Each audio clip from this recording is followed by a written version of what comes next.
오늘은 성벽이 완성되다라는 제목을 가지고 느헤미야 6장 15절부터 7장 7절까지 말씀을 좀 살펴봤으면 좋겠습니다. 다음 달 2월 달이 되면 많은 학교들이 졸업식을 하죠. 졸업식. 우리가 졸업이란 단어를 들어보셨을 거예요. 근데 이 졸업이란 단어는 한문으로 하면 이런 거더라고요. 졸업, 학업을 마치다, 끝내다 라는 의미라고 그래요. 근데 이걸 영어로 하면 commencements라고 그러더라고요. 근데 이 commencements는 졸업이라는 의미도 있지만 또 다른 의미가 뭐냐면 또 다시 시작하다. 그러니까 시작이라는 의미가 있어요. 그래서 이게 문화적인 차이인 것 같아요. 우리가 학업을 마쳤을 때 우리는 졸업 모든 걸 마쳤다 하지만 서구 같은 경우에는 새로운 시작을 강조하고 있는 거죠. 오늘 본문에 보면 예루살렘 성벽을 느헤미야가 완공한 모습을 보게 됩니다. 하지만 이것으로 성벽이 완공됐다고 모든 게 끝난 게 아니에요. 어떤 점에서 이것은 새로운 시작을 알리는 시작점이죠. 어쩌면 이제서야 성벽을 완공하고 제대로 된 시작을 할 수 있는 출발선에 선 거죠.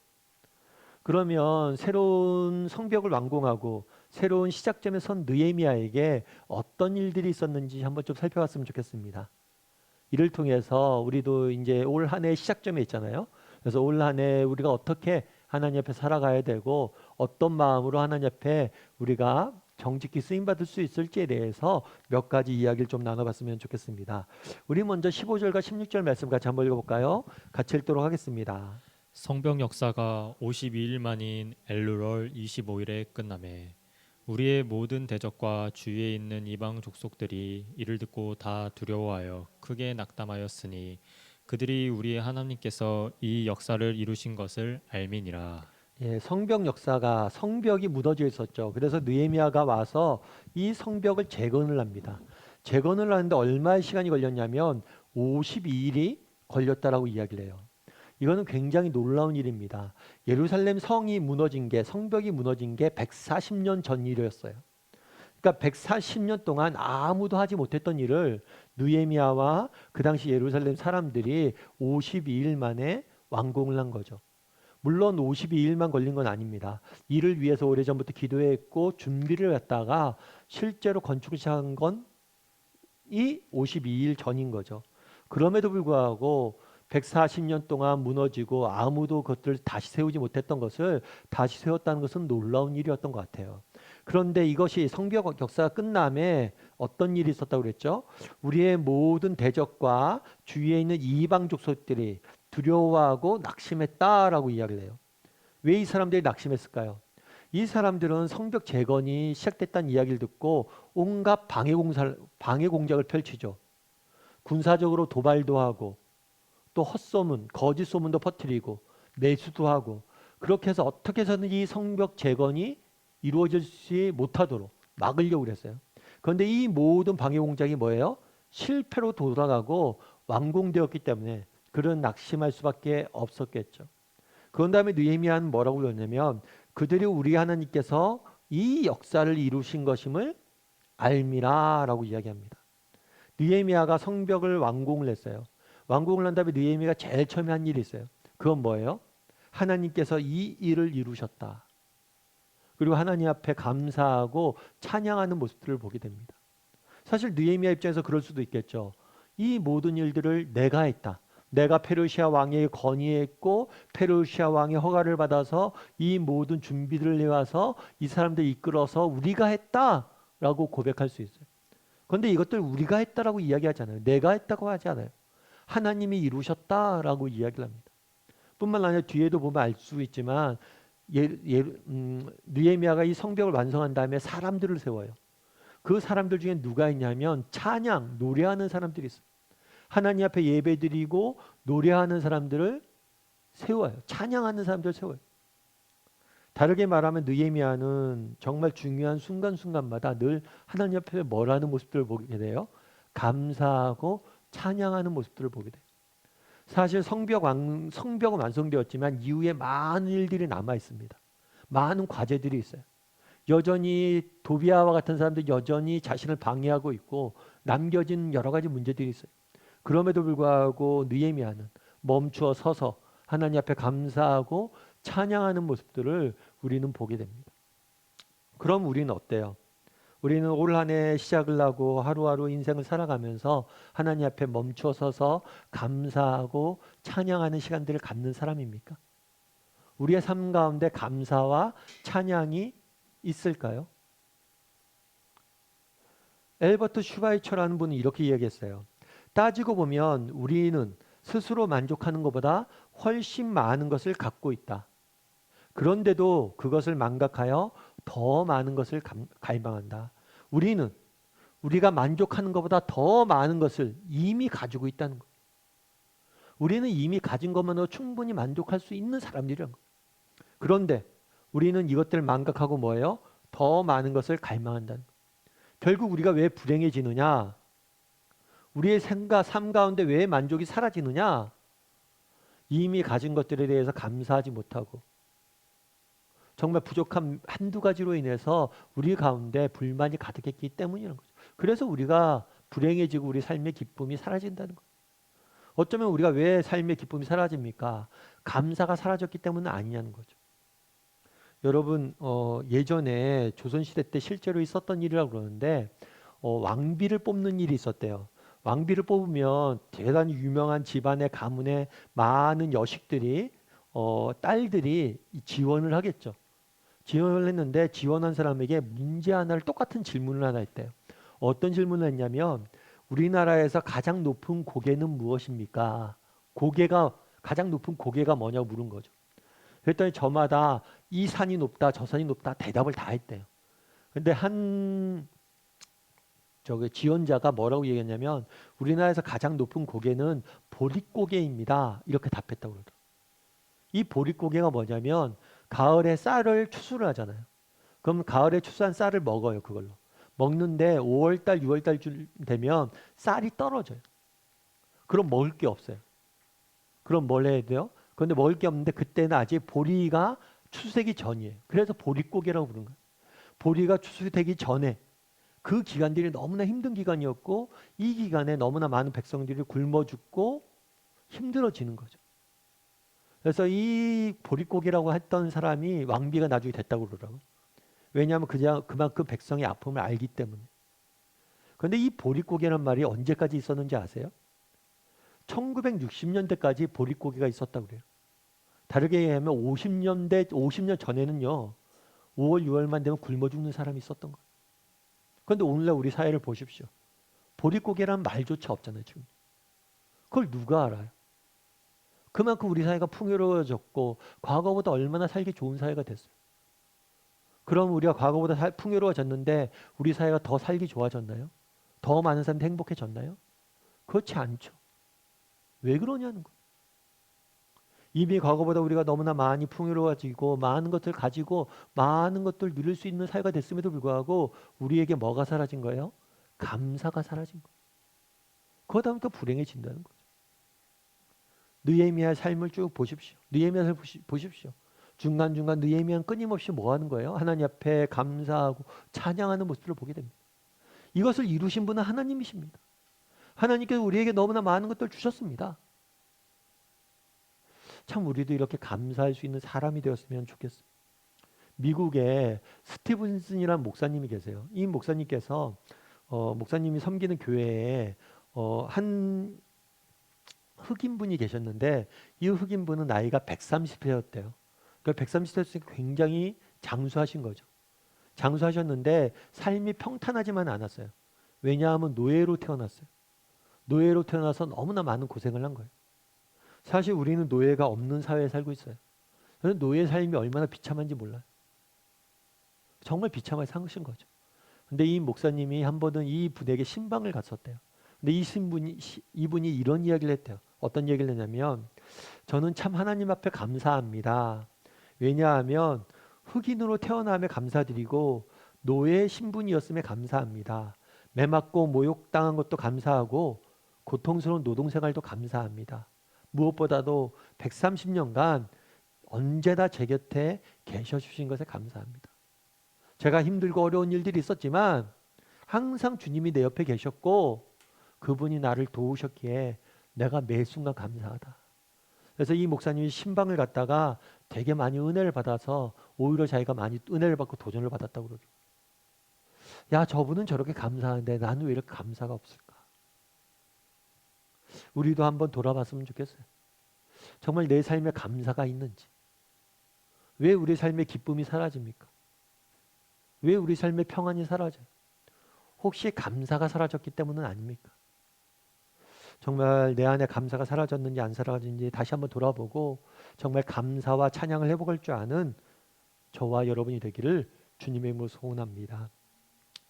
우리 1절과 2절 말씀을 계속해서 한번 읽어볼까요? 같이 읽도록 하겠습니다. 성벽이 건축됨에 문짝을 달고 문지기와 노래하는 자들과 레위 사람들을 세운 후에 내 아우 하나니와 영문의 관원 하나냐가 함께 예루살렘을 다스리게 하였는데 하나냐는 충성스러운 사람이요 하나님을 경외함이 무리 중에서 뛰어난 자라. 오늘 본문에 보면 이렇게 돼 있어요. 성벽을 건축을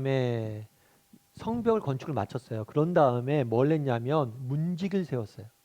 이 문을 지키는 사람들을 세웠습니다. 그리고 노래하는 자, 앞서 얘기했지만 이 노래하는 자는 가수가 아니에요. 예배 때 찬양하는 사람이에요. 그리고 레위 사람들, 이 레위 사람들은 하나님 앞에 제사 드리고 예배하는 사람이에요. 느헤미야는 성벽을 건축하자마자 하나님 앞에 감사하고 예배하고 찬양하는 일들을 시작한 거예요. 그런 다음에 누굴 세웠냐면 하나니와 하나냐를 세웠어요. 이 사람들 왜 세웠어요? 예루살렘을 함께 다스리게 하기 위해서 세웠다라고 되어 있어요. 다르게 말하면 성벽을 건축한 다음에 느헤미야가 제일 먼저 한 일은 뭐냐면 사람을 세우는 일이었어요. 문을 지키는 사람과 예루살렘을 다스리는 사람과 하나님께 예배하는 사람을 세웠어요. 사람. 여러분 만리장성을 아시죠? 아마 만리장성에 대해서 들어는 보셨을 거예요. 저도 뭐 가보진 못했어요. 근데 많은 분들이 가보기도 하셨다라고 그러더라고요. 이 만리장성 같은 경우에는 중국 진나라 때 세워진 장성이에요. 그래서 북방 민족의 침입을 막기 위해서 세웠는데 그 길이가 5,000km가 넘는데요. 그래서 어떻게 사람들은 이야기하냐면 달에서 지구를 봤을 때 유일하게 볼 수 있는 인공 건축물이다. 그 정도로 장엄하고 엄청난 성벽이에요. 그런데 재미있는 것은 중국이 북방 민족의 침입을 막기 위해서 이 장벽을 세웠는데 이 장벽을 넘어서 4번에 걸쳐서 이방 민족이 침입해 왔대요. 그런데 재미있는 것은 한 번도 이 장벽이 무너진 적이 없어요. 그럼 어떻게 넘어왔을까요? 이 사람들이 다 문을 열어줘서 그래요. 문을 열어줘서 넘은 거예요. 다르게 말하면 아무리 뛰어난 시스템, 아무리 뛰어난 좋은 환경 이런 것들이 갖춰져도 소용이 없어요. 뭐가 준비돼야 돼요? 사람이 준비되죠. 오늘날 우리 사회가 얼마나 발달되었어요. 얼마나 좋은 제도들이 많아요. 민주주의 체조가 얼마나 자리 잡혀 있어요. 그런데 아무리 좋은 제도가 있으면 뭐합니까? 그것을 운영하는 사람이 문제가 있으니까 지금 오늘날 우리 사회가 온 세계가 이렇게 힘들어하는 거 아니에요? 결국 문제는 사람이에요. 사람. 성벽을 세운다고 끝나는 게 아닙니다. 이 성벽을 지킬 사람들이 없다면 아무 소용이 없어요. 그래서 느헤미야는 사람들을 세워가기 시작한 거예요. 근데 오늘 본문에서는 제가 좀 재미있게 느껴진 게 와닿았던 게 있어요. 그건 뭐냐면 오늘 본문에 예루살렘을 다스리는 사람으로 세운 사람이 있어요. 그거 누굴 세웠냐면 하나니와 하나냐예요. 하나냐. 그런데 이 하나니는 누구냐고 그러냐면 내 아우. 그러니까 느헤미야의 동생이었던 것 같아요. 느헤미야는 사실은 예루살렘에 살고 있지 않았죠. 그 당시에 페르시아에 정말 왕의 신임을 받아서 페르시아에서 수산궁에 정말 머물면서 왕에게 좋은 직책을 받았던 사람이에요. 그러니까 그 동생도 뭐예요? 페르시아에서 태어나서 페르시아의 왕의 인정을 받았던 사람이에요. 그런데 그가 예루살렘에 가죠. 그런데 예루살렘에서 성벽이 무너진 걸 봅니다. 그런 다음에 형인 느헤미야에게 와서 말해요. 형, 예루살렘 성벽이 다 무너졌어. 저걸 우리가 고쳐야 돼. 그렇게 건의하고 함께 와서 재건했던 모든 과정에 함께했던 사람이 하나니예요. 그런데 그 다음에 하나냐라는 사람 등장해요. 이 사람에 대해서 성경은 많이 밝히고 있지 않습니다. 그냥 뭐라고 되어 있냐면 영문의 관원이라고 이야기를 해요. 이 영문의 관원은 뭐냐면 예루살렘 성은 문이 여러 개 있었어요. 그 문 중에 하나를 지키는 일종의 공무원이라고 할 수 있죠. 어떻게 말하면 오늘날 얘기라고 하면 굉장히 하급 공무원이에요. 그런데 이 하급 공무원이었던 하냐냐를 느헤미야가 발탁을 해서 뭐예요? 전격적으로 세운 거예요. 그럼 하나냐를 왜 세웠냐는 거예요.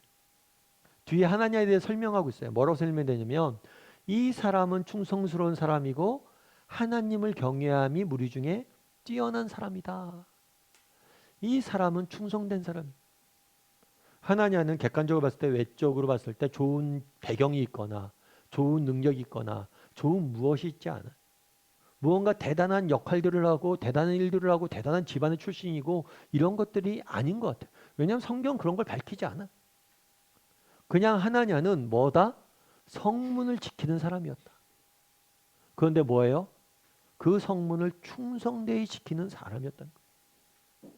아무도 관심 갖지 않지만 어떻게 보면 세상 속으로 봤을 때 보잘것없지만 자신이 서 있는 자리, 자신이 맡겨진 자리에 대해서 충성되이 일하는 사람이었다라고만 성경은 소개하고 있어요. 결국에 하나냐를 통해서 주고자 했던 메시지는 뭐냐는 거예요. 오늘도 하나님은 그런 사람들을 찾는다는 거예요. 정말 세상이 주목하든지 말든지 세상이 알아주든지 아니 정말 내가 서 있는 그 자리에서 정말 열심히 충성되이 섬기는 그 사람, 그 사람을 통해서 하나님이 일하길 원하신다는 거죠. 제가 예전에 한번 말씀드린 적이 있는 것 같은데 토스카닌이라는 분이 계세요. 이분은 전 세계적인 지휘자, 세계적으로 손에 꼽히는 지휘자 중에 한 명이에요. 이탈리아 사람인데. 그런데 이 사람이 뭐라고 얘기했냐면 이렇게 얘기했어요. 어려울 때 힘이 되신 하나님께 감사하노라. 좋은 환경을 일하고 좋은 환경이 아니라고 불평하지 말라. 좋은 환경만이 좋은 결과를 가져오는 것은 아니다. 어려울 때 힘이 되신 하나님께 감사합니다. 비록 환경이 좋지 않다고 해도 우리 낙심하지 말고 살아갑시다. 왜냐하면 좋은 환경만이 좋은 결과를 나오는 게 아닙니다. 라고 말한 거죠. 그런데 이것은 그냥 한 말이 아니에요. 왜냐하면 이 사람이 자신의 경험 속에서 나온 말이에요. 이 사람은 굉장히 가난한 집안에 태어났습니다. 지금도 그렇지만 예전에는 더했어요. 집이 가난하면 제대로 된 교육을 받기 쉽지가 않습니다. 특별히 음악 교육은 더했어요. 그럼에도 불구하고 이 사람은 굉장히 재능이 있었어요. 재능이 있었기 때문에 많은 사람들이 그래도 후원을 했어요. 그래서 어렵게 음악 교육을 받은 거예요. 특별히 이 사람은 원래 첼로를 연주하는 첼리스트였어요. 어렵게 첼로 연주를 하면서 정말 재능을 인정받아서 힘들게 첼리스트가 된 거죠. 그럼 그 마음에 그런 생각이 들 수 있어요, 없어요?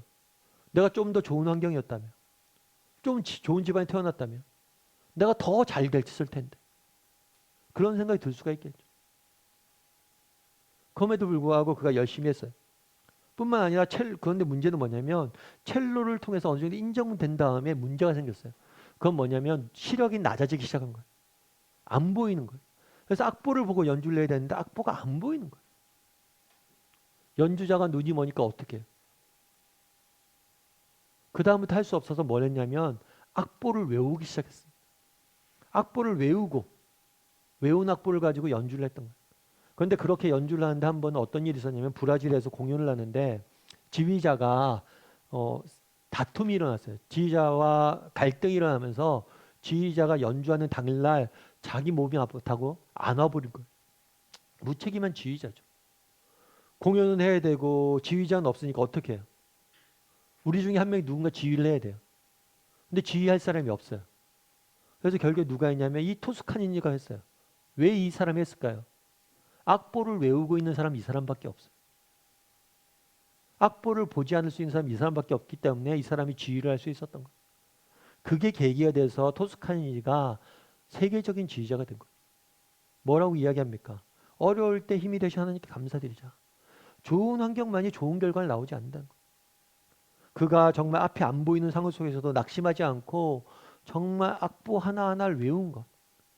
그 충성된 모습을 하나님께서 보시고 나중에 그걸 통해서 쓰시는 거죠. 하냐냐도 그랬던 것 같아요.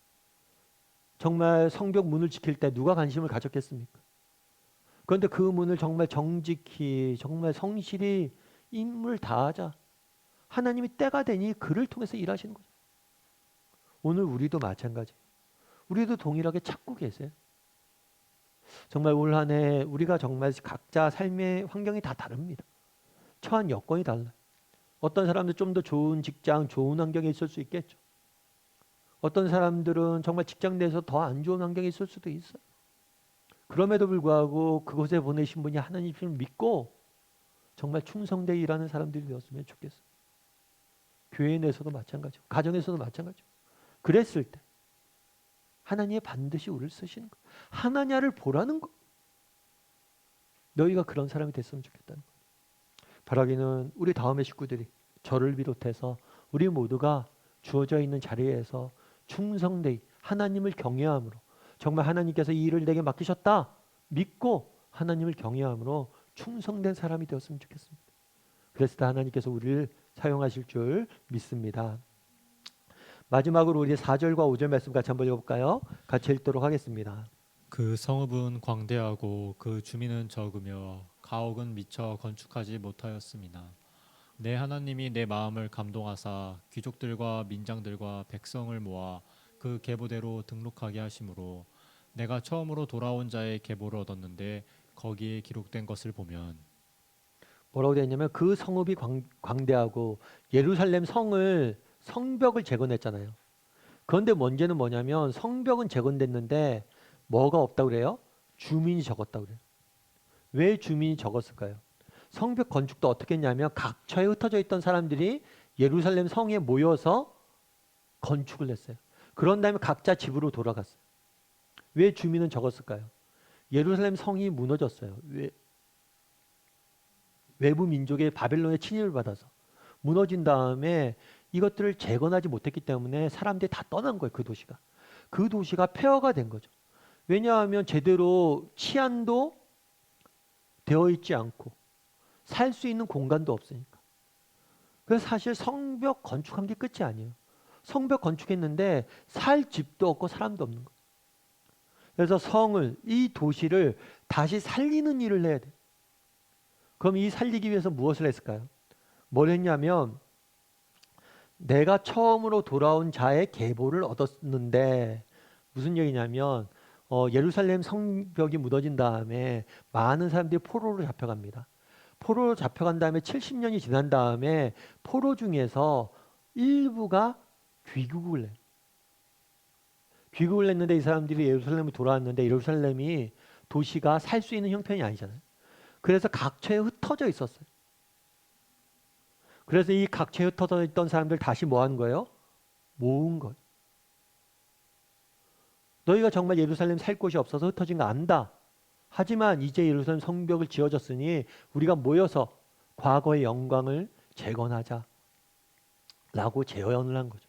그러면서 문제를 해결하는 모습들을 보게 됩니다. 근데 제가 오늘 본문에서 되게 와닿은 표현이 있어요. 그건 뭐냐면 이 표현이에요. 내 하나님이 내 마음에 감동하사 라고 되어 있어요. 내 마음에 감동했다. 이 감동했다는 건 뭘까요? 이거는 내 마음에 뭘 주신 거예요? 확신을 주신 거죠. 그리고 내 마음에 뭘 주신 거예요? 소망을 주신 거죠. 그리고 내 마음에 뭘 주신 거예요? 지혜를 주신 거예요. 느헤미야는 계속해서 느헤미야 기도 이렇게 일을 보면 느헤미야의 기록을 보면 내가 이걸 했다 저것을 했다 이런 문제가 있었다 이런 어려움들이 있었다 이것들 해결했고 저것들 해결했다 쭉 나열을 합니다. 나열을 하는데 그 사이사이에 짧게 들어간 말들이 있어요. 그건 뭘까요? 내가 하나님 앞에 기도하며 하나님께서 내 마음에 감동을 주네. 결국에 이 모든 것들을 이룰 수 있는 역사는 뭐였냐면 역사의 원천은 뭐였냐면 느헤미야의 힘이나 지혜가 아니에요. 하나님이 주시는 감동, 하나님이 주시는 은혜, 하나님이 주시는 위로, 하나님이 주시는 소망, 하나님이 주시는 확신 이런 것들이 있었기 때문에 할 수 있었던 거예요. 주변에서 자기를 죽이겠다라고 덤벼도 들고 자기 혼자 이 일들 감당하는데 너무나 외롭고 힘들었어요. 그런데도 불구하고 그가 그 일들을 모두 할 수 있었던 건 뭐냐? 그 안에 임했던 하나님의 감동이 있었기 때문에. 바라기는 우리 다음의 식구들도 이 감동을 맛봤으면 좋겠어요. 정말 하나님이 주시는 이 감동을 맛봤으면 좋겠어요. 정말 힘들고 어려운데 정말 하나님 주시는 확신이 있는 날들이 있잖아요. 정말 참 막막한데 하나님이 이상하게 소망을 주실 때가 있어요. 앞이 안 보이는데 소망이 생겨요. 그리고 정말 이걸 어떻게 할까 너무나 고민되는데 불현듯 떠오르는 지혜들이 있어요. 정말 이런 하나님이 주시는 확신, 소망, 지혜, 이 감동을 맛보는 사람이 되었으면 좋겠어요. 이 감동이 있어야 우리가 살아갈 수 있는 거죠. 그럼 이 감동을 어떻게 맛볼 수 있느냐? 나아가야죠. 하나님 앞에 나가야 돼요. 여러분이 닥친 문제들, 이 문제들을 가지고 나갔어요. 하나님 앞에. 하나님이 이런 아픔이 있고 이런 슬픔이 있고 이런 문제들이 있습니다. 가지고 가세요. 그럼 하나님이 반드시 응답할 거예요. 응답하시기 전에 주시는 게 있어요. 우리에게. 뭐예요? 감동을 주실 거예요. 감동이 우리의 기도의 응답이에요. 그 감동만 있으면 우리는 이겨낼 수 있기 때문이에요. 해리 로더라는 분이 계세요. 이분이 뭐라고 얘기했냐면 고난을 맞는 인간의 태도는 세 가지입니다. 이 세상을 비관함으로 퇴보하든지 폭음을 함으로 파멸을 맞이하든지 하나님께 슬픔을 가져가든지 하는 것입니다. 저는 슬픔을 하나님께 가져가 맡김으로 위로와 세임을 얻었고 그것을 다른 사람에게 전하게 되었습니다. 이 사람이 뭐냐면 2차 세계대전 당시에 아들이 전쟁에 참전을 했어요. 그런데 아들이 죽음을 당합니다. 그 소식을 들은 거죠. 그런데 이런 분들이 그 당시 굉장히 많았어요. 많았는데 대부분 어땠어요? 아들이었으니까 세상을 비관한 거죠. 여러분 아들이 잃은 사람의 부모의 심정을 우리가 모르잖아요. 세상을 비관하고 세상을 욕하거나 아니면 술로 세월을 낭비하거나 자기도 여러 가지 선택이 있었다는 거예요. 더 이상 이 세상에 살 의미가 없다 하고 비관하거나 아니면 정말 폭음을 하면서 술 마시며 세월을 낭비하거나 그런데 나는 뭘 하기로 결정한 거예요? 그 슬픔을 하나님께 가져가기로 결단했다는 거예요. 그러자 뭘 얻었어요? 위로와 세임을 얻었다. 오늘 본문의 느헤미야가 뭐라고 그래요?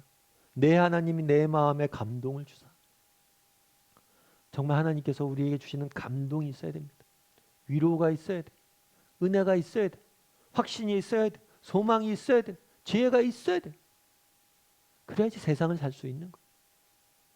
바라기는 우리 다음의 식구들이 날마다 하나님 앞에 나아갔으면 좋겠어요. 그래서 하나님 저에게 감동을 달라.